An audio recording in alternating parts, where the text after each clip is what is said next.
Hi, everyone. Welcome back to the Mortgage Heroes Weekly Podcast. I'm Andy. I'm Brian. And I'm Will. Today, we are going to talk about the top topics in real estate and mortgage. You guys, this NAR commission lawsuit thing just will not go away, and we are going to talk about that first. At the top, we have VA should expedite regulatory changes for agent commissions. Then we have home price growth is back at the pre-pandemic levels, and here's what that means for buyers and sellers. That's from CNBC. Renting is now cheaper than owning in all of America's largest metros, coming from Zero Hedge. And the U.S. CoreLogic S&P Case-Shiller Index moves ahead compared with the 2023 winter bottom. And it's up by 6%. That is from CoreLogic. So one of my favorite nerd sites. Yep.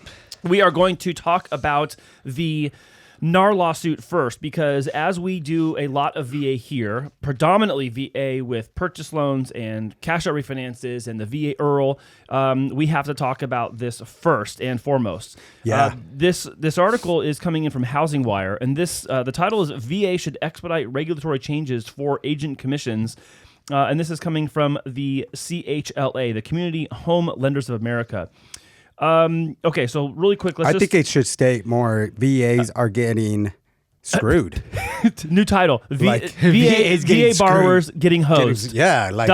Again. Like here they are, you know what I mean? This is just crazy, guys. I continue NAR. So it stands for National Association of Realtors. It's like they just gave in. Let me just go with whatever has to happen. Yeah, they caved. They just caved instead of fighting for us, right? And instead of fighting for veterans, first-time home buyers, minority communities, they're all going to be affected by this. And 100%. This is just crazy. I get all excited because, again, we mainly work with veterans and active servicemen and women. And so something like this is just not going to allow them to really achieve that dream of home ownership if they have to come with additional funds, which is awesome. And I know this is kind of saying like, hey, we're going to try to figure out a solution for them to finance. But here we go, right? Yeah, so just to bring a little bit of context to what William said, under the current system, the buyer's agent commission is basically baked into the price. So, some way or another they are paying it, but now they're switching it so that it needs to be discussed up front. Yeah. So, no more, hey, I could go see houses and, we'll figure it down the line, see what the seller's paying. Now it's like, yo, what do you bring to the table besides your down payment, closing costs? VA doesn't have down payment, closing costs. What else are you bringing to the table so that I could show you houses? And now it needs to be discussed. Yeah, this is just crazy. But here's the problem with this. Well, okay, so first of all, let's set the stage. So Brian and I talked about this on last week's show. We're talking about the agent commission thing. So everyone who's watching this week's show, here's the deal. The VA handbook prohibits the veteran buyer or the buyer using their VA loan from paying their broker commission for the buy side of the deal, which means that in any traditional real estate transaction where the seller is paying both the listing agent's commission and the buyer's agent commission, the VA buyer can get their offer in and accepted. Okay, now the rule says that you have to now pay your buyer's agent if you are a buyer. But the VA handbook says you're prohibited from doing that. So there's this gridlock situation. That's the stage right now. Here's something I thought about since last week that I wanted to bring up with you guys right now. And the article referenced this, and it doesn't really make sense to me. But, okay, buyers may have to pay upfront fat fees to agent, right? Okay, so even if you pay a fee upfront, the purchase price won't go down by that same percentage, will it? No. So instead of $1 million house, so last week I used the example of $1 million house. Okay. So let's say the home is listed for $1 million and you go, oh, I'm going to pay my agent up front. Does that mean if it was going to be a 3% commission, which would net $970, am I going to now just offer $970 and get my offer accepted? The answer is no. Yeah. And so there's another part of this that's going to be a really big problem, which is sellers are going to be denied taking the highest and best offer too, because people are going to start gamesmanshiping this and go, oh, well, then if I'm going to take the haircut up front or pay it myself, then I'm going to offer less. Well, then your offer's not going to get accepted. There's a big ass problem here. No, it makes it even worse because now, when they're saying before they were colluding, now I feel it's going to happen even more. Like what agents have the houses that are actually paying, Even worse. Yeah, it's like, yo, now you just made it even worse where now it's going to be even more like, hey, who has the good houses that I could show, who's actually paying and who isn't. And that just, at the end of the day, it screws over again the consumer, the seller, the buyer. And instead of making it easier, it's like they made it a lot harder, but showed that it's easier. Yeah. So here we are. So here we are in the first week of April. Okay, it says the settlement, the NAR settlement, could go into effect as early as July. That only leaves us the months of April, May, and June, basically 3 months from now, in order to get anything done. But I don't know. First of all, if that happens, that's going to be like monumental because when is the last time anything got done in 3 months when it comes to a regulatory agency, the government, and real estate? If they do, oh my God, then we've been freaking lied to the whole time. For me, I just like the part that they're just trying to go and figure out, well, can we add, the buyer's commission into the loan? Well, technically, it already that's what it is already. But can we say that it is? No, it's already that way. It's already that way. I get when it, the purchase price is $1 million and it's paying both buy side and seller side. That's then correct. It's already in the loan. But here, what it's actually saying is like, well, if they buy it for $1 million, now it. they got to come with that 3%, whatever the buyer's That million's still agent. $1 Now million. it's going to be $1 million plus whatever that may be, right? Like we're going to finance like.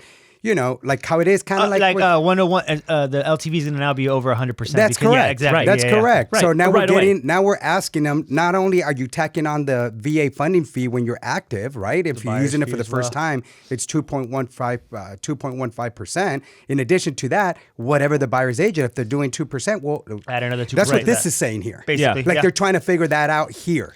Because that's the problem is we already know most of our active servicemen, veterans, they get this loan with no money down. Yeah, it's 100% financing loan. How are we helping them? And then guys, not only that, like I get all excited because when we're putting offers in for our VA, what's the misconception? They're harder to close. They take longer. The appraisal's more scrutiny. Like all that garbage. Yeah, like it's just unfair practice is how I feel. Yeah. And here's the NAR just gives in. Here's our government that is allowing all this to even happen. Yeah, I mean, look, okay. So if there's anything promising in this, it's that numerous agencies are notified, and I'll say have been put on notice, number one, and that they're working with the Department of Justice. So I'll make sure for everyone who's watching this part, we are already kind of in the know. Let me share with you a couple things.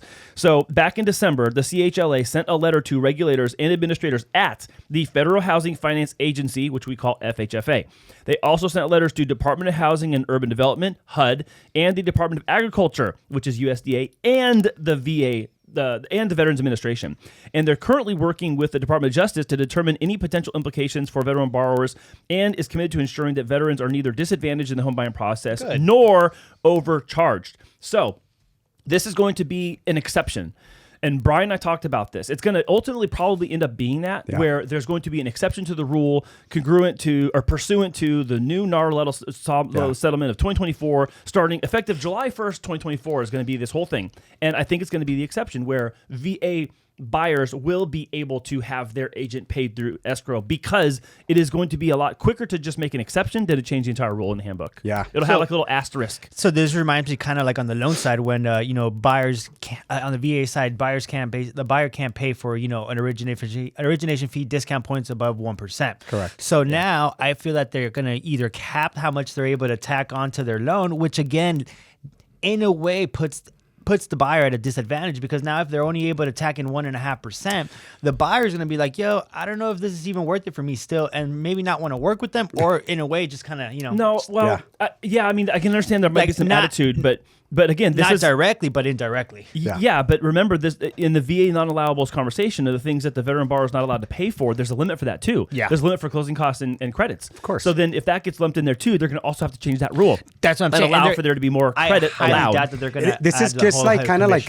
you know what this reminds me right now when you're saying all that? It's like when you're making a cake, right? And you put a little too much flour. Yeah, right? yeah. And so now you have to dilute it with something else, right? You either put it with milk, whatever, and then it's like, oh man, now I put a little too much milk. Now it's going to need a little more sugar because it's not even tasting that good. What else do I add it to? And it just keep adding. Like, this is what it feels like. We just keep layering in. When are we going to get it right, guys? When is our government going to step in and really get it right with this? Well, look, to really help our veterans. They have to do it right now. Achieve the dream of home ownership for the land they protect. Like, they're going to have to do it right now. You see what I'm saying? Like, this is...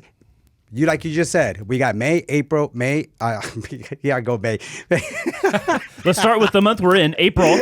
So April. You're too excited. I get it. May, June. Like, we got 3 months to change all this around. This is crazy. That's only a quarter. Like, that's a quarter of time, right? It's a quarter of the year, and they're on the clock. I mean, let's be honest. Politicians, if they're not on the clock already, they're going to be on the clock too, because there are also politicians who Our veterans. Yeah. And they're going to have something to say about this because we already have an affordability issue. We already have Big an time. inventory issue. Big time. We already have the Fed and rates, number one. We have house prices continuing to go up, and they did not collapse like everyone's anticipating and predicting. You got the Fed who's going to be, let's say, reducing rates later this year. May or may not help our situation. Yeah. So what's going to happen as we get to the summer and we turn the corner into the fall with election season?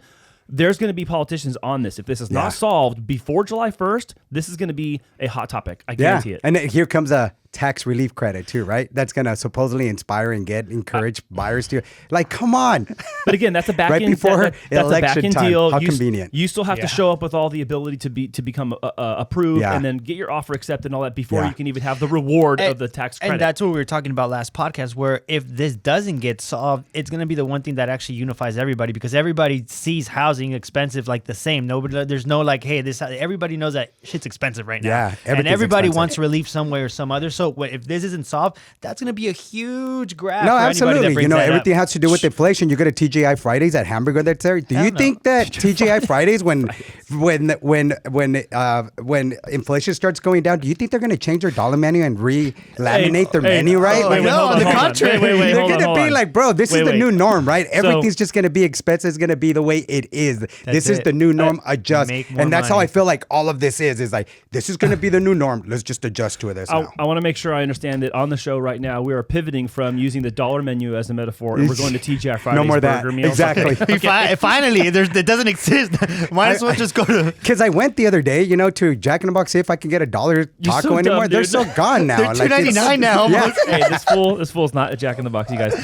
We're having Tortas around the corner. Yeah. Hey, so here's the other the thing. good ones too. Here's the other thing. Another point of pressure I think is going to come from this is, what is USA and Navy Fed going to have to say about this? I mean, I know they're completely two different entities. USA is mostly known for insurance, but there is financing, and then you have Navy Fed, which has financing and is a bank. So what are they going to say about this? Because they serve the majority. It is for veterans and active duty military. Yeah. There's going to be that thumb on the scale too when it comes to, hey, y'all better fix this because it's their people as well, and not just that they need to have some sort of special attention or treatment, but it is the majority of what what they do is active duty and But veterans. here's the thing, Andy. I would love to understand, okay, yeah, they're gonna make something of it. But I think a lot of them, they're adjust a little bit, and if it's not going the way they think it's going, well, you know what? I'll stick to just lending on car loans, credit cards. Wait. So you're and figure saying a different way. Wait. Are you saying it may not be worth fighting for?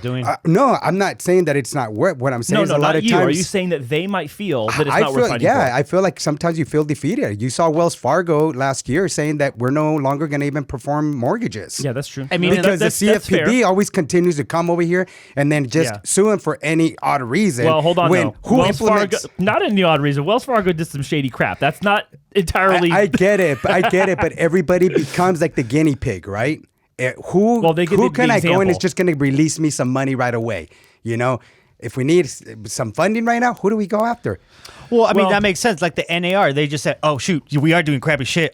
Settle," so they don't keep digging and find more. Because, but what happens is now that they took one out, there's more, and they're slowly by slowly they're gonna keep rolling out because now you caved in. So they're like, they did do something wrong. Get more people to sue. That's correct, Yeah. and that's exactly Well, what it yeah, is. it does crack They that door gave open. in. Thank you. When they should have kept fighting it, right? And they believe in what they were doing because you know what? Not every realtor is like that. No. This has been existing for many, many years. Where Decades. the seller is going to pay for somebody to bring them the best offer. Right? With the best terms and conditions. And then they have, like right now, they have 510 to select from. I'm an excellent VA buyer, has excellent credit scores, has enough money to pay their closing costs. And we were competing with 8 other offers.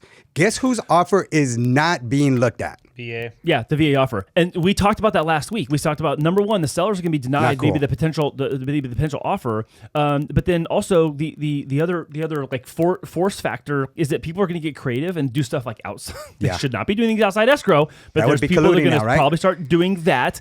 And yes, when you make an example of somebody, it opens the door for other things and other methods for suing, countersuing, delaying, changing things. Yeah. And it's not going to be an equal playing ground for everybody. It will not. It's This is not. going to favor people that have money, and it's going to inextricably hurt people that are, let us say, middle or poor. Also, Middle class or poor. Andy, how good is it going to be when I really know the realtor and I'm just calling them, hey, Brian, I see you have this listing there. what are you offering as far as your commission? Right. Shit, I barely You make know, you're anything. doing 2.5%. Okay, cool. You know what?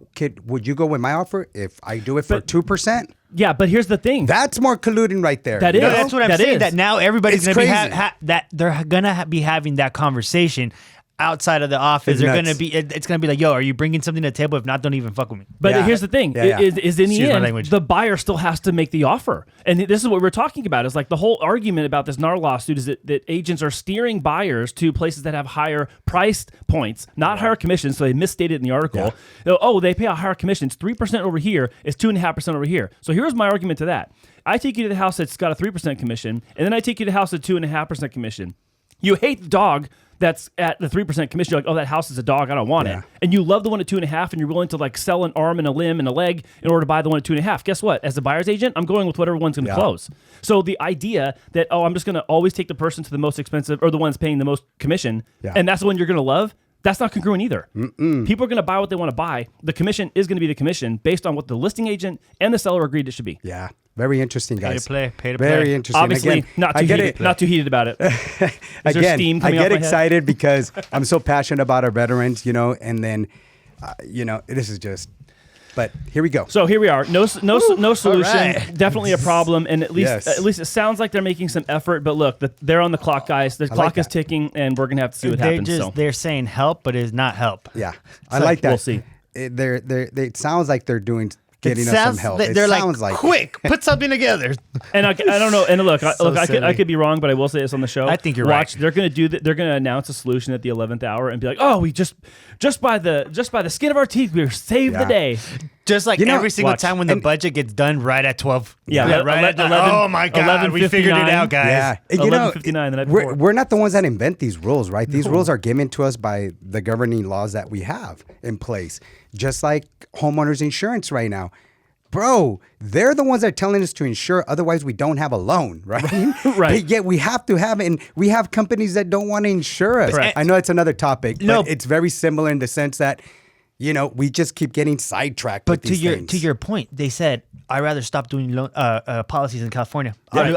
I'd rather lose my most profitable state, not Yeah. anymore. But Well, not anymore. yeah, That's not part anymore. of the problem. Exactly. The Because- most expensive was the most profitable, but now it doesn't even make sense. No, Yeah. but you have to maintain solvency. That was the other issue. It's like Yeah. if you cannot or you project that you cannot maintain solvency, then you're not going to be allowed to conduct business in the state anyways. Right. So you're already steering down the problem of maybe not even be able to operate. So they're just pulling the plug early. Yeah. I mean, it's just crazy. I know it's an oversimplification, but No, and it really is. But I mean, we can't close a loan without that. no, No. you have to have insurance. I just had to search like 3 different carriers to be able to close.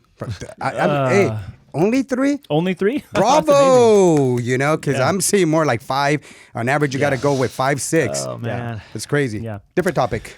All right. Okay, guys, let's go to the next article. Home price growth is back at pre-pandemic levels. Here's what that means for buyers and sellers from CNBC. U.S. home prices increased 0.6% from a month before in February, in line with the 0.6% average monthly gain in the roughly 8 years leading up to the pandemic, according to a new Redfin analysis. So here's my general consensus first. The article is saying it's returned to the trend we saw pre-pandemic. Here's the problem. It ramped up in 2020 and 2021 with a very fast and quick moving home price appreciation. So saying that it's now back to trend pre-pandemic, but skipping over the fact that it took like this massive level up, that I think is actually the problem. Big time. I mean, hey, crazy news, right? Like, come on. We already knew that. Like, and this is a nationwide thing, right? Yes. This is not here locally. If we're talking about San Diego, this is not unexpected even for exist. us. It's like San we get Diego's it. moving the needle. That's the problem. Is San Diego has more price appreciation than national average by like a lot. That's one of it. And I'm not saying San Diego is like nudging it in that direction, but it's holding the line in that direction. Even if there's places that are having depreciation, it's being offset by the West Coast places that are having appreciation. So there's that issue. You know, regardless of mortgage rates being higher now than they were in 2020 and 2021 and even 2022 for the first half of the year, people have FOMO. They have the fear of missing out, and they're like, I'm in. Yeah. You know, and we talked about this on several short shows before where it's like, okay, so the price of the home is $1 million. At what point do you enter the market? When it's 10% off, 15%, 20%? Because someone's going to jump in at 10% and someone's going to be waiting for 20 and they're probably never going to get it. Yeah. So I think FOMO is doing a lot of this. I think that like behavioral subset is leaking into the data and causing this outcome. Yeah. I think the numbers coming out that, it's not, prices aren't digressing and you're not going to see that huge drop. So it's like those that were like on the line to see any drop are like, now I got to make a move or I'm really just going to have to stay here. I mean, again, it comes back to simple economic supply and demand. Yeah, right? It is, but it's yes, of course. There's always supply and demand with the subset of like affordability and life situation, that kind of thing. Because one of the things they're citing in this article is that sellers are dissatisfied with offers that they're getting, and then buyers are disappointed with rising prices and rising mortgage rates. Great, everyone's unhappy. Andy, thank you for joining us. Like, see you next month. When it said sellers are dissatisfied, I'm like, with what? Getting top dollar? This is in history. We've never seen as much equity as we see now, and baby boomers are holding the majority of this. Yep. It makes me wonder where are the sellers unhappy? Sorry, I'm Brian. You buy your house for $300,000 and you're dissatisfied. You're going to sell it for $1 million? Yeah. I'm sorry. You're so. I wanted $1.1 million.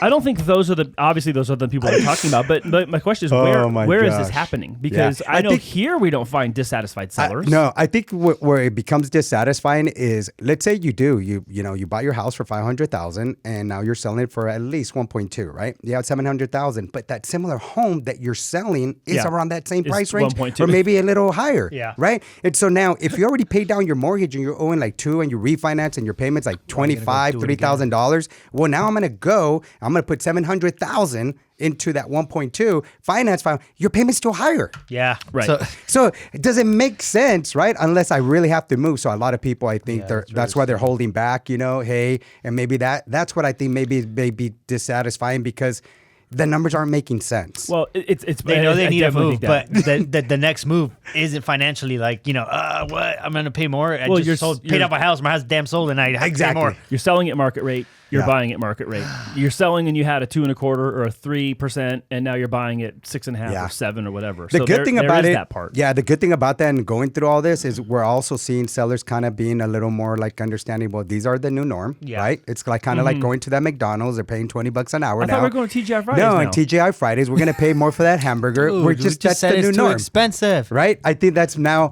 we see these rates. We see how it is. It's a new norm. I'm just gonna put my house on the market because we have seen inventory grow this time around. Yeah. It's actually like 25% more than it was last year at the same time. And to follow up on that, they said that the rate lock in effect is loosening up. So that golden handcuffs are now, being lifted by some, which I think, progressing into the year is going to happen a lot more with rates coming down, more inventory coming into the market. People are going to now be like, hey, well, now this is the move. Even though it doesn't make 100% sense, their situation is pushing them to be like, hey, I got to move. My house needs to be bigger. I need a bigger space, whatever it might be. They just want to cash out. Or I need that money because I need to downsize because I need to pay debt, right? Like we still have the highest consumer debt there is ever recorded, right? We saw consumer spending today was actually higher than expected. Yeah. It was at 0.8% versus 0.5%. And it will continue People are to still be that way. spending money at TGI Fridays. It will continue to be that way as long as wholesale prices are higher, then consumer prices are higher, and then consumer spending is higher. It's all a trickle effect. Yeah. So I'm sorry, where I'm going with that, I get excited here. I had too much coffee. But where I'm going with that, I want some of this. Yeah, where I'm going with that is, the people are figuring out I might as well just sell, pay off my debt because it makes more sense. I'll probably, if I'm paying $2,000-$3,000 worth of debt and then I have a house payment of $3,000, if I consolidate that and sell and move over here, my debt will probably be like $4,500. And that's a lot of the conversations that are coming out. I think that's a lot of stuff people are also downsizing or even saying, hey, I'm just going to move out of state because then I don't have to pay state tax in Texas or Florida. So I just put a little more money back in my pocket. Yeah. We're also seeing a lot of that. Yeah. Yeah. People making. So the handcuffs are coming off. Constructive moves. That's it. Yeah. And I think, but to your point about inventory being higher, I think that is part of what you're talking about. The lock-in effect is thawing out a little bit, loosening. You do see seasonal adjustments with inventory happening. Yeah. And then there's also life situations, whether it's, death or divorce or debt or new job and you got to move or whatever. And then, but one of the things it said in the article is it said, quote, it's like a small recovery from a rock bottom. Like, yeah, the rock bottom was a big bottom and real low. So look, am I saying that we should be shouting from the top of the mountains shouting from the mountaintops? Everything's better. No. It's not better. It's better than it was. And it's kind of still just okay. Yeah. That's similar to how I got trolled for posting one time, rates are at 7.03. And then the next day, rates are at 7.8. $199. There he's like, oh wow, everybody rushed the market. Oh, I got called out. Someone texted me the other day. They're like, "Hey, so how are you feeling about housing in San Diego?" I was like, "I'm feeling really okay, Yeah. super okay." So some buyers who had put off listing their homes are coming to terms with higher mortgage rates because they feel they can no longer postpone their moves. And that lock-in effect that Brian was talking about. The Fed is going to do rate cuts at some point because they're already kind of telegraphing it. They're projecting it. They're saying they're going to. What's your guys' guess? June, July, maybe August, maybe June. Yeah, maybe June. I thought April. I had said it on. It's. Look, I was wrong. I was wrong on air. I said it's going to be in April, and they didn't start in April. You know what's funny? So it's last year. Everybody, like you heard, everybody YouTube and all this. Oh, there's going to be 8 rate cuts. Yeah, like 5, 6, 8. No, and there's then no way. Like every meeting. No. Like seriously, it was like 8, and then 6. That would cause an even bigger problem. By the hype Southern And News. right now they're saying 3. And I honestly, with consumer spending the way it is, I'm going to go for 2. Maybe 2, yeah. Yeah, I'm going for 2. I mean, it sucks because the functionality of that is like we have to keep the clamp down on high rates with the Fed in order to slow the spending. But again, we're talking about commissions in the prior segment of the show. When you bake in the cost of operations and margin and all that, and it just always gets passed on. Yeah. And so when things are always get passed on, but it's for things I still have to buy to supply my home and feed my kids and buy fuel for my car and all that stuff. Like I actually have to pay those things. I can choose not to pay my electric bill, but then I'm going to be without electricity. Yeah. I can forego paying my gas bill, but then I'm not going to have gas. I'm going to see a big orange freaking like, hey, here's a life. Here's plug right there. Hey, see, you guys got solar. Huh? Here's a monthly budget hack for you guys. Go spend $30 on an extension cord and steal your neighbor's There you go. Unethical ways to make money. Yeah, great. Follow Here comes the channel ban. Yeah. Okay, guys, so we are now going to talk about renting is now cheaper than owning in all of America's largest metros. There's a qualifier. Hold on. There's a qualifier because it's the top 50 metros. The article title says all America's largest metros. Yeah. It's measured by the top 50. This is coming in from Zero Hedge, which broadly covers a lot of economic stuff. We have a combination of higher mortgage rates and sky-high housing prices has made it cheaper to rent than to own a home in all of America's largest metropolitan areas, according to a new report by Realtor.com. 50 metro areas in the U.S. found that while it was already cheaper to rent than buy in 90% of metros in 2023, it is now 100% of metros. And that is the first time it's happened since Realtor.com began tracking this metric. Yeah, I saw that. That's pretty sucks. crazy. That sucks. So I just had a conversation with clients yesterday, and they're renting here in San Diego, and between what they're looking to either rent or buy, their mortgage payment here in this instance was lower than what they were going to rent. Wow. So, they were looking at certain apartments, and depending what area here in San Diego, Chula Vista area, they were looking, I believe, $3,800 to $4,100 for a 2 to 3 bedroom apartment. Now, we kind of ran the numbers because they wanted to actually move into a mobile home. Ooh, that was not an option after they saw the land lease. So then I said, look into a small apartment, see what that looks like. We ran the numbers, and it was $200 to $300 cheaper to buy than to rent, at least for that example here in San Diego. Got it. So. I mean, yeah, I guess. Well, that's like an exception. That's not the norm. That's not the norm. That's not what we see here. I mean, that's like an exception for your case because even the other people you're qualifying, like owning is substantially still more expensive than even the renting that they're coming from. Yeah, because you got to consider the maintenance. You got to consider light, electricity. Sometimes apartments include, light, trash, or yard work. Now when you own a home, you have to have, lawn. You have to have water, electricity, cable. Yeah. If there's solar, a lot of times they're just, hey, take over the solar lease. You will have that better than,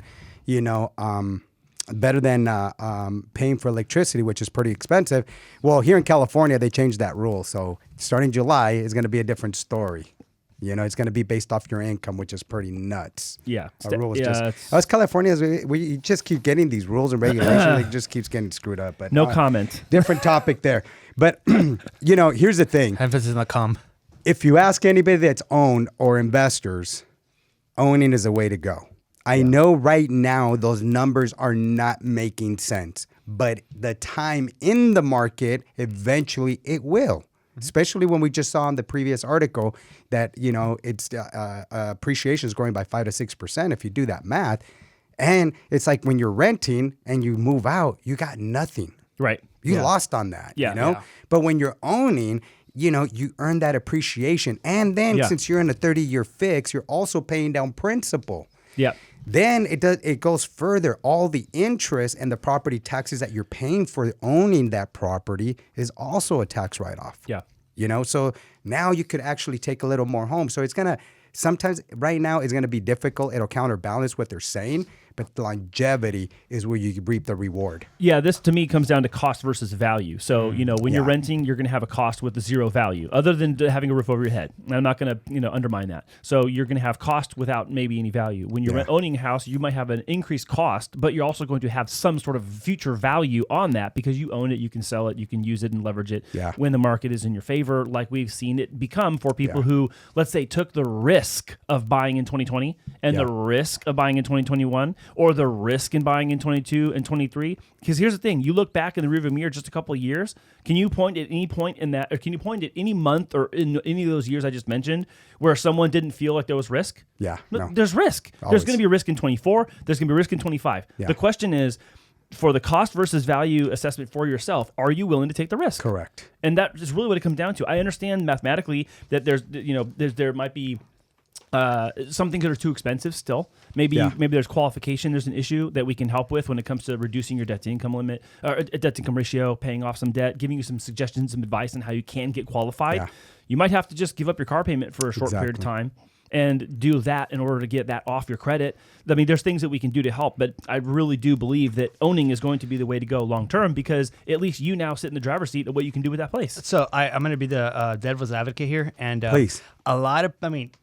Logically, everything we say, that's 100% true. But consumers and regular people don't look at it like that. Of course. They're going to look at it like, well, the cost of living, the way of life, financial goals, family goals, personal goals, and we see it time and time again. They're going to choose their life over that investment when in reality, that investment will give you that down the line.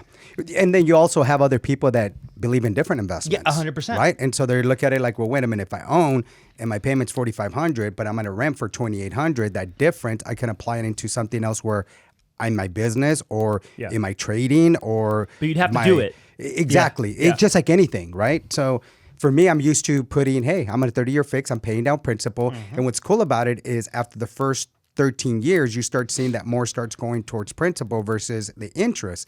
Banks always want to get paid first, right? So all the interest, me. And then you. And then later it's you. Just like when you buy a car, same thing. Yeah. Also, though, I want to make sure I mentioned that the real gap here, and this isn't really stated in the article, but I know that I hear this, I've seen this, is can you rent in San Diego and also save your down payment at the same time? And then the question becomes, and that becomes, challenge accepted. That becomes very challenging because let's say you're renting a 2-bedroom apartment for $3,800 a month or $4,100 a month. Unreal. At that monthly payment, at that monthly cost, how much could you be saving every month as well? Yeah. You have to have, let's say, discretionary or extra income that you can pay that rent to live there and also save over here so that in 6, 12, 18 months, I don't know how long it's going to take. It really comes down to your income and your monthly expenses. I'm glad you bring that up because when you're renting every year, the rule is you could actually go up here in California 10%, right? Correct. Yes, So there's a limit. There's this thing where right now with the way rates are, yes, I believe in this. I agree with them. In some metro cities, yes, it's, rent is going to outweigh buying right now, but long term is the great thing is with rates being the way they are, with time, that rate's going to go down. So therefore, you're going to be saving more money. You know what I mean? Where the rents, and then you can make the decision, do I sell? I have nobody to kick me out. If the seller wants to sell, later down the line, like you got to go find somewhere else. And now that rent is going to cost you more. Yeah. So buying payments will go down lower in this day and age. Renting now, moving forward, your rents are going to go up. Going to be stepping up all the time. So it's kind of like, I don't know, it's kind of like that thing. I guess like the only thing that sucks is that you don't have that income to be able to, keep. That's right. So it's like, I want to do that, but I still got to pay for everything else. So in a way, you're kind of like, you're effed. Yeah, no, and if you have dogs, if you have kids, well then social media kids, right? Go make some money, extra money. So dumb. That's the only way to do it nowadays. Like lick my dog and just do some tricks, and then we'll get some money out of that. And now that's a tax deduction. That's a business. And to really, I guess, out of here. Oh shit! I'm just gonna go do that. You're right. Show canceled. Show canceled. What was I thinking? I'm always just thinking of ideas just to pivot and move in different directions so that you do set yourself up and your family for success, right? So the takeaway is figure out a side hustle. Maybe That's not the it. one he recommended. That's it, you know? But figure out And a then if side the dog hustle. starts making money, well, my now God. you use that to qualify purposes, right? It's a business. People in the comments, I don't have a dog. I have a cat. Great. So you start off by going and getting a dog. Okay, so the charts I wanted notes to on that. point out really Sorry. quick because there's a disparity here. Noted. There's a big disparity.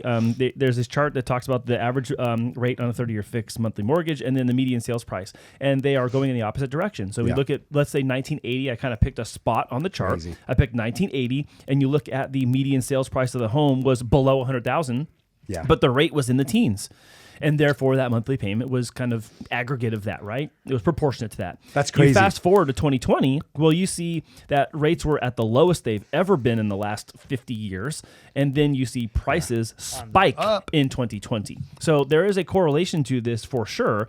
And the issue is now they are not going in the opposite direction. They're going in the same direction. You see home prices going up at the same time that mortgage rates have gone up. And that has That's a problem. further narrowed. So instead of being kind of opposite but working together, these are the same and working against each other. Yes. Yeah. That's the that's- problem. that's the our biggest issue. affordability. Yeah. Oh, And 100%. that's where it all goes. Affordability, bye-bye. Affordability, bye-bye. Incredible. And I laugh because it's uncomfortable and I don't And want also, to. that's the thing. If your affordability is going, right, and a lot of people want to keep their home as an investor, guess what they're going to do to that rent? It's going to be way up there. Continue going up. Yep. Yeah.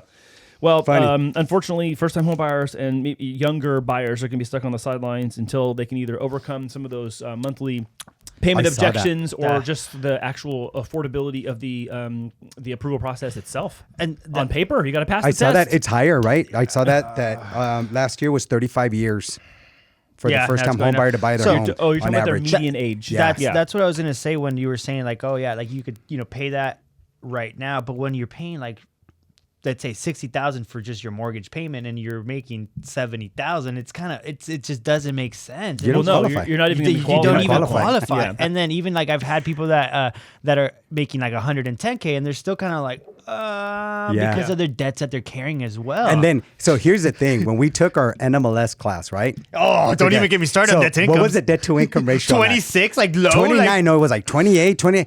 There you go. That's how important it was, right? And so how unrealistic that is. And who sets those rules? the people that are supposed to lead us. FHFA, right? Like they're the one that set all these rules. Like that's the norm. It should, bro, in my history of the 17 years being in this industry, I probably had 2 borrowers with that. Right. And they have Never been that way. very, very high income, I bet. No, of course. yeah. That's Well, So it's I'm like, very what type of high, incomes very- you have to be able to It's use high that? income, But high that's down the norm. payment, Imagine- low loan amount, low LTV. So you just mentioned 70,000. Yeah. And if it was at 29% of that, what is that, Andy? You're like the math. 17 grand. That's it. So Around 17. 18, It's something like that. 18. Divide Yeah. that by 12. That's what they qualify for. Yeah, it's not If going we to work. not- if we Nothing. stuck with that, which Yeah, is that's not going to work. No, not Assuming not no in San debt, Diego. nothing, yeah. Not in San Diego, not right now. I Yeah. mean, eventually this goes all the way upstream to general macroeconomic policy Yeah. and financial policy with the Fed and the housing agencies and all that stuff. But I mean, I've said it before, every presidential administration wants to see an increase of the percentage of home ownership, and I don't think it's going to prevail this No, time. it's going I think down. It's going to be down for this current 4-year set Yeah. of administration. I think it's going to actually have a massive plummet. It's Well, going to be a black eye. There it is, 35 last year, and then 30. A record after 2022 peak 36. Yeah. So it just keeps getting worse. One solution I have been hearing from a lot of young buyers is that they're basically coupling together to then buy course. one house and then just pay per room. So I Yeah. have one couple right now. It's they're going to be buying a house and then they want to rent out 2-3 rooms, and I'm like, yo, you can't use that rent. But you can, if you get them all and qualify, you guys can. So Yeah. they're like, I'd You can rather still do own it. something than be paying individually. Yeah. This Yeah. individually rent. Let's just be together and then sell it in profit. You can still run the play. You just Yeah. can't qualify it that So way. I told them, bring it all in together, see how much you guys have, and then Yeah. don't go rent individually, pay more. Like just pay your mortgage and then divide your winnings in a year or 2 years. No, and, right and now it's I gonna get pay off. Right now I would get my abuelito, my abuelita, Yeah. Panchito, Francisco. I Let's gotta, all go in there. Right And- before and we went that's, to, you know- right before we went to record today, a friend of mine posted that he's got a room for rent in his townhome, $12.99 a month. Wow. Yeah, $12.99 a month, all in. Everything else is covered. That's but not it's one room. It's got an attached bathroom for $1,300. Where does he live? Here in Otay Ranch. Oh, 91913. maybe I'm gonna I look for a actually have room. someone. No, you're good. I You're good. actually do have someone that's looking for a room. Okay, cool. Yeah, well, we yeah. solved your problem right here on the show. I'll There you text go. That's how we are. All right, guys, let's move on to the last article for today. We have the U.S. CoreLogic S&P Case-Shiller Index moves ahead compared with 2023 to 2023 winter bottom, the low, as we continue referring to the fall and winter of 2023. Case-Shiller Index moves up 6% annually in January. This is from CoreLogic. I love CoreLogic, you guys. For those of you new to the show, CoreLogic always relies heavily on data, recorded data, and they don't tend to weigh in a lot on an opinion, but they do share a lot of information that we can decipher what's actually happening. And then talk to you guys about this. So I love data. Signs of a thawing housing market are clear, especially when examining the availability of existing for-sale inventory, with new listings finally showing positive increases on an annual basis in recent months. But again, this is also on the heels of like the lowest of the lows we've kind of ever seen in our career. The 10-city and 20-city composite indexes posted the 7th straight month of annual increases in January, i.e., home prices are not going down. So that's literally what I got from it was we're not out of the woods yet, but we're heading in a positive direction. Even though in the midst of horrible last 2-3 years, everything's still looking like it's going up. Even though it's slowly going up, it's still positive territory. Yep. So you count 7 months. So it says 7 consecutive months of annual growth in January of 2024. Well, what was 7 months prior? Summer of 22. What ended December of 22? Fed hikes. Fed hikes. So Fed hikes ended, and since then you see home prices going back up. And you know what's crazy is 2022. We felt a difference, but it wasn't. We were pretty busy in 2022, even though there was such a low supply of homes during that time. I mistakenly said summer of 22. I meant summer of 2023. 7 months prior to January of 24 would have been the summer of 23. Yeah. What I meant was when the Fed stopped raising their rates. We've had consecutive monthly growth of home prices. Which makes sense because I feel like a lot of people go based off the sentiment of what they say. So as soon as they stop like running rates, they're like, hey, things are going to be getting better. Let's start, pushing forward and making things more better. Well, they said, we're done. Yeah. They basically, they didn't say it that way, but they said, we're done. And so now that we're done, okay, cool. So then the price is set or the market is set. So now this is our equilibrium to then go do what we need to do. Yeah. And then you see selling and you see home prices making a resurgence again. Oh, yeah. So, and San Diego makes like the top of the list, you guys. Of course. It says in January, 14 metros saw faster price growth year over year compared with the previous month. Acceleration in annual gains continues to reflect a comparison with the home price bottom of January 2023. San Diego, Los Angeles, and Detroit continue to lead the 20-city index, and representatively, San Diego gained 11.2%, LA 8.6%, and Detroit 8.2%. And 11 metros saw annual price gains higher than the 6% increase. Yeah. I don't know. So San Diego's leading the charge. I mean, leading the charge in the wrong way or the right way? I mean, it's right if you're in the market. You know what? It's wrong if you own a home. You know what? It's right with the right going up. With the right rules and regulations that they apply here, right? Like, and now if we're seeing that solar thing, like, oh my God, do I really want to be in California? It's good. I'll probably just sell, but look at that, 11%. Like, it's crazy. How long can that continue? I don't know. That's what's concerning to me. I don't know. How long can that continue? I mean, come on, guys. 2 shows ago, we talked about this, and we talked about how San Diego had been outpacing the appreciation rate nationally, which it's confirmed here as well. But as that continues, if the U.S. average is 6% and San Diego's is 11.2, that's already a 5% difference. Which means if next year the U.S. even slows down and it's, let's say, plus 2%, let's say the national average is appreciation of 2%. But then San Diego maintains this 5 margin. That means San Diego's still going to be 7% up next year. Yeah. So if that $1 million house is worth 7% more next year, are you buying today or not? Yeah. Can you afford today or not? Would you do it over renting or not? I think that's the question that most people are going to have to face themselves. Yep. And this trend is happening in LA, Detroit, Chicago, Charlotte, Miami, New York, Cleveland, Boston, and Atlanta, all above 6%. You have Washington at 5% in 23 and 6% in 24 so far. Vegas also at 6%. And then it kind of cuts off. Everyone starts becoming 5, 4, 3, 2, 1. Still positive. I mean, how many cities did I just list off? 10, 12, something like that are at 6% or higher? The article said 11, but I think I counted a 12th. Washington, Las Vegas, yeah. So there is basically no change in this unless we just continue hitting a brick wall when it comes to affordability and people being unable. But I'm going to bring this full circle. Yeah. When you come to San Diego and you talk about how much military density there is here and concentration and married active duty that both pull BAH every month, they're qualifying. Easy. They're qualifying easy because we have the cost of living adjustment for San Diego, which already takes into account the high cost of living here, and then makes it so that they can't afford renting here if they were single. But when they're married, they have, let's say, surplus, and that surplus easily puts them in qualification. So we're not in a situation where the threat of unaffordability is actually threatening the market here. Yeah. I think that has to do a lot with the rents too. They're able to cover them. Well, I mean, yes, because the data easily that the VA gets makes them have to adjust their tables so that when they PCS people to San Diego, they can afford to stay here, and they're accommodating the cost through the BAH I'm not saying benefit through the BH money every month. Yeah. So when you're married and you're in San Diego and you're both active duty married or active duty one, and the spouse is working full time, you're in the market. Yeah. It really just comes down to going through the process, getting qualified, and finding a home. Whoa. That's the hard part. I know. Hold on. That made it seem so easy. I know. I'm like all excited. I know. Yeah. Well, come Hold on. Hold on. Where are these at? Where are these bars at? Hold on. We spend plenty of time talking about the challenges in the market. Yeah. I'm trying to infuse a little bit of optimism for people who want to buy a home. So because look, you said you got an offer accepted this week. You said you just funded one or closed one. You had another one that funded, and you got another referral. So. We're not sitting here doing the show because we have nothing else to do. It's because I get it. It's because there are people buying, and the ones that I know I hear you talk about are active duty, where they're both active, or one's active duty and the spouse is married with a full-time job. Yeah. That's who's getting in right now in San Diego. But it is tough. It's tough to get your offers accepted right now. My belief is it's all about relationships. You know, if the more reputable you are and people know you, the higher you can increase your chances of that buyer, veteran, getting their offer accepted. Some of the conversations that I'm having a lot is people want to know where they're at, but they don't want to actually move forward with it and run their credit and take that big leap. So, I switched my approach a lot, and I said, okay, well then let's do it the manual way.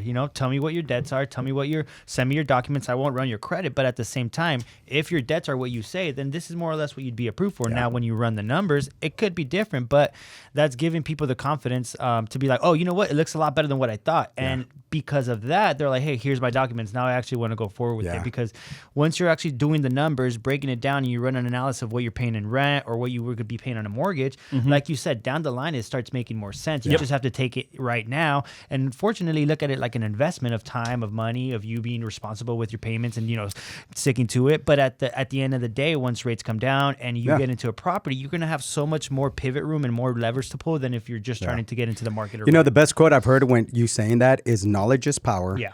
When applied. Yep. And in this case, just put that information out there. Let's run the numbers, and now you have a better idea where you should be at or what you are able and capable of doing. Or sometimes you just need to pay some other stuff off. And that's what the best thing is, that you realize that, like, oh, now I know what I needed to do. Like, why didn't I know that? Well, why didn't you do this before? It's like anything we do, guys. Anything we do, like, going to the gym, it's just, I'm going to go to the gym. Da, da, da, da. And then after you're done 4 or 5 times, you're like, man, why didn't I do this earlier? Yeah. I should have just kept doing this more. And I highly encourage you guys to do that, because it's going to bring clarity. It's going to give you a sense of direction, and you'll know exactly what you're going to be able to do, not do, and then future cast it and prepare. Yeah. I think that it's a great. I love that you made that point, because behind that, when I'm hearing you say those stories, and I'm hearing you off camera up at your office, I'm hearing you talk to people and getting offers accepted. The question is, do you want to be in the market, and do you want to chase it on the way up? Yeah. This data here is really that question. Do you want to be chasing the market on the way up, or do you want to be in it right now? Because I didn't get to this point yet, but in the same data set I gave you guys, on the very last page, there's a chart of the month-over-month price changes. And San Diego had positive appreciation in the low, mid, and high price tiers. Yeah. It's the only city in the composite index that had all 3 areas in positive territory. And the high tier and middle tier were both above 1% month over month. Yeah. So the question is, do you want to be chasing this on the way up? If I said today you can have it for $20, and tomorrow it'll be $23, and then next week it'll be $24, and then the next week it'll be $28, when are you saying I want in? Andy, I have a client right now that I'm working with. They've been here for 30 years. Ooh. Stationed. But they live in Coronado. Stationed. Wow. They live in Coronado, and they've have the privilege of staying there in Coronado for the last 20 years. Okay? So they're barely looking into buying a home.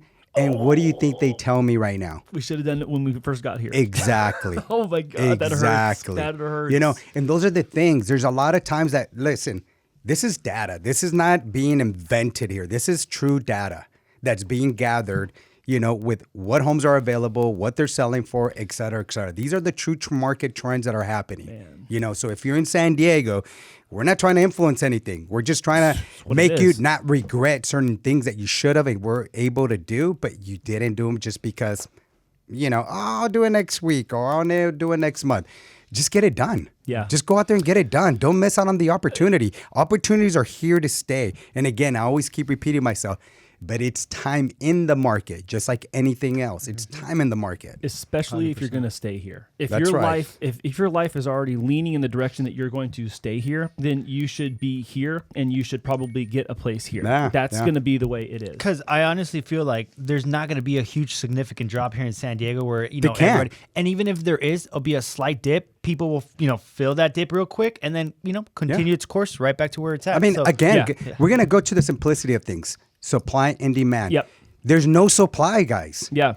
Mm-hmm. There's no supply. There is right now it's awkward. I had a seller that tells me well, we haven't sold this home. I'm getting worried. Well, I look at it, how long has it been in the market? It's been on the market for 29 days. That's not a lot. Are you kidding me? It's above, okay, let's be honest here. It's above average, but it's not a lot. Yeah. This is crazy. But for San Diego, that's alarming because you're used to 3 days, 4 days, 5 days, under a week. Just hit the market in contract already. And again, if you price it out right, you're going to get a lot of activity. Yeah. And that's actually one of the things that is being missed though by some sellers, that they think they can still price at prices from 2-3 years ago, and although they feel like, hey, why isn't my house selling? Well, you haven't adjusted to what the market is doing right now, then that's why it's freaking sitting on the market. Maybe entice it a little bit more, and it will go up to that because more people are going to flood. So it's strategically how that's you price the dissatisfied sellers from that other article. I think you might be onto those dissatisfied sellers. I don't get that. I'm just vouching for the dissatisfied buyers. Yeah. I tell you, this has been fun, guys. I mean, I know we take the time to do this. So, I mean, if people could just comment there, let us know what they want to hear, see what they want to know more of. We're here to just point you guys and give you this information. Yeah. We take the time to go through all of this and read all of this stuff. Why? Because we want to make sure that our clients benefit from this knowledge that we learn, and how do we pay that forward to them. Yeah, two things real quick I want to make sure I mention to all the audience that are still watching at this point of the show. Number one is that, we pick the top 4 things for that week out of the dozen or 20 or 30 things we could pick to talk about. So we're trying to be as general yet specific as possible. Yeah. Number one. Number two, we're talking about things that off camera you guys are asking us, texting us, or emailing us about, or commenting on, that we need to get more clarity, more information, or it's just the topic that's trending right now that people need to know about so they can make the right moves in and around real estate. So if there is something that you see that you want us to be talking about, continue sharing that. Tell us personally, privately, or tell us in the comments so that we can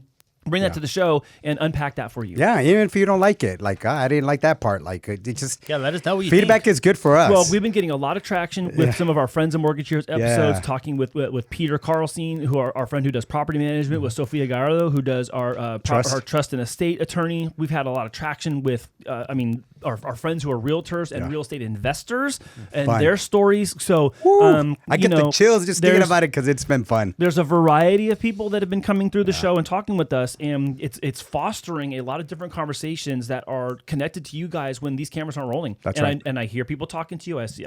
You're showing me the messages you're sending people back and what they're actually asking you and what they're engaging in. So 100%. Thanks thank for you guys with us. also. Yeah, and thank you for sharing it. I mean, this has just been great. I like when our realtor partners and our clients are sharing this information with buyers that are getting into the market. They find this information valuable. Yeah, it makes them feel a little more at ease. Okay, I am making the right decision. Yeah. Obviously, we have the facts, we have the data. Yeah. And the data is not going to lie to us. Yeah, I mean, so I don't always believe that. Well, no, CoreLogic, Alto's research. I trust CoreLogic and Alto's.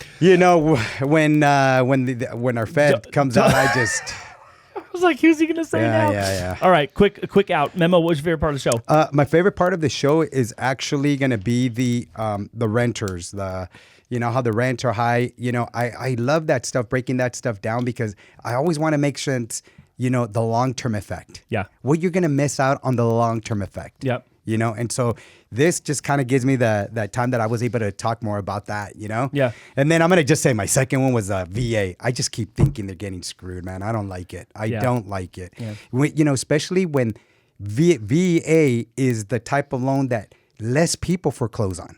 And that's been Yes. proven day in, day out. That's the lowest default rate. Yeah, decades and decades, right? Like they have the least amount of default mortgages, and yet they keep getting screwed. I don't like it. Brian, favorite part of the show? I think that if the VA can move as quickly as 3 months, then why are veterans waiting months and months for their appointments? So I'm excited to see if they're able to make something happen in 3 point. months. So interesting. Fair point. The VA topic is my favorite too. Yeah. I mean, look, it is what we do. It's what we've done for a long time. And we have a close affinity with a lot of veteran realtors, personal friends and family, a lot of family that are that are veterans and active duty. And this is really important to me. I know that I probably came across like hot during that part of the show today, but I'm passionate about this. I love doing VA lending. I love serving our active duty and our veterans, and I really do think they'll come up with a solution. I think it's going to be an exception. I don't think that the NAR lawsuit will have any amendment to it. I think that the VA handbook is going to have the amendment, and I think that's going to be done in enough time so that once July rolls around, there's not any issues. I don't think anyone's going to stand for very long while having their feet on the fire. I don't think they're going to stand for very long and let this happen to active duty military and veterans. Sure. I'm glad that you came in. Yeah, I'm glad that you came in hot. I mean, I didn't let you guys talk during that time because I was just like, whoa, this is my time now. No, I mean, it's a good thing I don't have hair. I think there's like steam coming off. So I hope that it comes across on camera as like steam coming off my forehead. So. And you're talking about, Andy, you have a lot of family in the military. You have an uncle that was one of the last survivors that was in Pearl Harbor. So little known fact, so your father-in-law's uncle and my great uncle Henry Cruz was a survivor of the USS Arizona, and when he passed away in 2012, there were only 16 remaining survivors of the Arizona. So, and he's just one of many family that had served through World War II and Korean War, Vietnam War, Desert Shield, Desert Storm, Afghan War, like every conflict since World War II, there has been a direct family member who's been involved. So this is important to us. This isn't some like sales thing that we do because like, oh, this is who we could use. Nope. This is very personal. So thank you for bringing that up. Thank you for giving me the time to say that. Super proud of that heritage, and also for him being able to share those stories and live for so long as a survivor of the Arizona attack. No, me too, man. I see that all. Our best friends are actually military. Retired military. We went to Herb. We got Lloyd. We got all these great people. Matt, retiring in Texas. We have all these wonderful people. We met all our best brothers. They don't have to be blood to be brothers, right? But these guys have truly shown us their genuine love and appreciation of what we do and how we combine and our forces, etc. I just love it. Hell yeah. Well, thank you guys so much for a great show. Thank you everyone for watching the Mortgage Heroes Weekly Podcast. Remember to subscribe to the channel, like the video, and share this with people you know, love, and trust. And me and the guys will be back again next week. Next week. Bye, guys. See ya.